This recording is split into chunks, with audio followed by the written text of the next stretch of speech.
আসসালামু আলাইকুম। কেমন আছেন সবাই? আশা করি ভালো আছেন। আলহামদুলিল্লাহ আমিও ভালো আছি। এখন কুমিল্লা জেলার বরুড়া উপজেলার ফেনুয়া গ্রামে এই বাড়ি থেকে ওই বাড়ি যাওয়ার সময় বাচ্চাটা হয়তো পানিতে পড়ে গেছে। যারা গার্জিয়ান আছেন, বাবা-মা আছেন, তারা খুব সতর্ক থাকবেন। এই বর্ষার সিজনে আপনার বাচ্চা আপনি আগলে রাখবেন। কারণ কখন কি হয়ে যায় বলা যায় না। একটা দুর্ঘটনা হয়ে গেলে সারা জীবন কাঁদতে হয়। বাচ্চার জীবনটা চলে গেল। হয়তো আর ফিরে দেখা হবে না বাচ্চাটাকে। বাবা-মায়ের প্রতি অনুরোধ থাকবে আপনারা বাচ্চাদেরকে খেয়াল রাখবেন, যথেষ্ট খেয়াল রাখবেন। কারণ এই বর্ষার সময়ে আশেপাশে ডোবা, নালা সব জায়গায় পানি থাকে।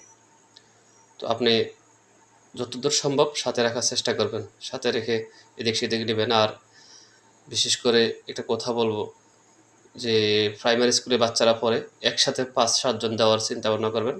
চেষ্টা করবেন বিশেষ করে। তারপরও একটা বাচ্চা এদিক সেদিক হলে বাকিগুলা চিৎকার করে জানান দিতে পারবেন। সবাই ভালো থাকবেন। আল্লাহ হাফেজ।